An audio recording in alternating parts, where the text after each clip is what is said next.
জীবনটা একটা অজানা বইয়ের মতন, পরের পাতায় কী লেখা আছে তা কেউ জানে না। হ্যালো বন্ধুরা, নতুন একটা ভিডিওতে স্বাগত জানাই।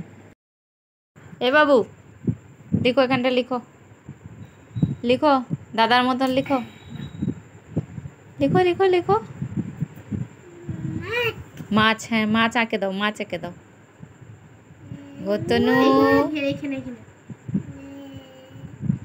এবিসিডিটা বলো তো দেখি, এবিসিডিটা কই?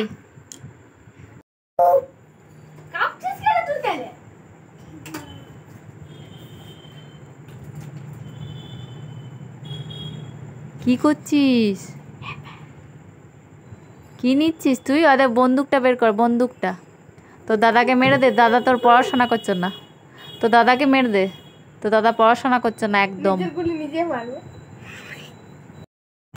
মাছ আছে দেখ, মাছগুলো ঘুমাচ্ছে দেখ, মাছগুলো,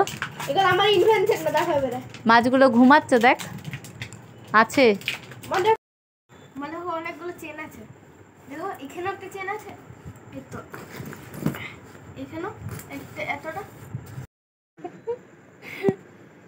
তাও ভালো, খাবার দাবার না কোনো খেয়াল রাখলেও, তোর কোনো খেয়াল না রাখলেও ব্যাগটা তো এনেছে, দরকারই লাগলো তোর।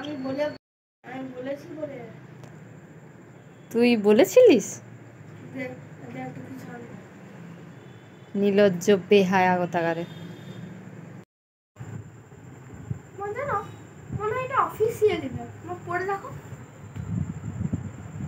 যাই বটে, ভালোই তো বটে, ব্যাগটা বেশ দেখতে ভালো, অনেকগুলো চেন আছে।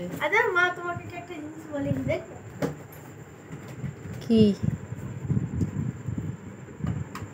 এই তো পিপি দিয়েছে 200 টাকা। দেখাই নিয়ে গেল না, তুমি আমার জমানোর টাকা থেকে রেখে দিবে। কি করবি তুই টাকাটা দিয়ে? খাবো। কি খাবি? পিৎজা টিৎজা এগুলো। খালি খাওয়া, নে পড়াটা দে। এদিকে কাজের মেয়ে অষ্টমীকে খেতে দিয়ে দিলাম, আর এদিকে রান্নার মেয়ে তো আসেনি। অষ্টমী বলেছে কালকে একটা খুঁজে এনে দেবে, দেখি। আজকে আর বিশেষ কিছু করব না, একটুখানি জল বসিয়ে দিয়েছি ভাত চাপাবো বলে, তারপর চা করে নিয়ে চলে এসেছি। এখন আমি চা খেয়ে নিচ্ছি। ওইদিকে টুকিটাকি কাজও আমার কিছু সারা হয়ে গেছে, বাসন গোছ করা, আরও কিছু টুকিটাক কাজ করা হয়ে গেছে। এদিকে মনা স্কুল থেকে চলে এসছে, আমি খেতে দিয়েছি আর বিছানাপত্র বাগানো হয়ে গেছে। এদিকে আমার স্নান টান করা হয়ে গেছে, রান্নাও মোটামুটি কমপ্লিট। তারপরে আমি ভাবলাম একটু শাড়ি পরি, অনেক দিন শাড়ি পরা হয় না, যেহেতু আজকে বিকেলবেলায় ডাক্তার দেখাতে যাব সেই জন্য পরেই থাকছি। আমি এখন ছাদে চলে এসেছি কয়েকটা ফুল তুলতে। আমি চান টান করা হয়ে গেছে আমার, সেই জন্য এবার পুজো করব।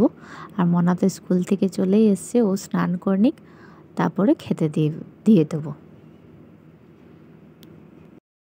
প্রেগনেন্সিতে বলে ডিম ফাটাতে নেই, শাক বাজাতে নেই, সেই জন্য মনা ডিমটা ফাটিয়ে দিল, আমি ভেজে ফেলছি। এবার ওকে খেতে দিয়ে দেবো। এদিকে মার ভাত, আলু মাখা, সর্ষে দিয়ে, নুন তেল দিয়ে, আর এদিকে সব বাড়াবাড়ি খাওয়া খাই হয়ে গেল, গ্যাস মুছে নিচ্ছি। মার ভাতটা আমার ছেলে বেশ ভালোই খায়, দেখেছি সবজি ভাতের থেকেও মার ভাতটা বেশ ভালোই খায়।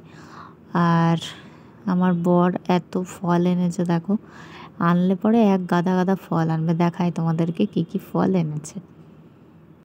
একেবারে আনলে পরে যে পচে যাবে সেটার ওর বুদ্ধি নেই। আপেল এনেছে, যেটা আমার খেতে একদমই ভালো লাগে না, আর মৌসম্বি, লেবু আর বেদানা। আমি এখন ডাক্তার দেখাতে যাচ্ছি, তাই রেডি হয়ে নিয়েছি, আমার বরটাও সাথে যাবে। এবারে ব্যাগগুলো নিয়ে নিই, তারপরে ওর সাথে ডাক্তার দেখিয়ে চলে আসব। চলো আজকের মতন ভিডিওটা এ পর্যন্তই, দেখা হবে নতুন একটা ভিডিও নিয়ে। তোমরা আমার সাথে থেকো, পাশে থেকো, সাবস্ক্রাইব করে দিও।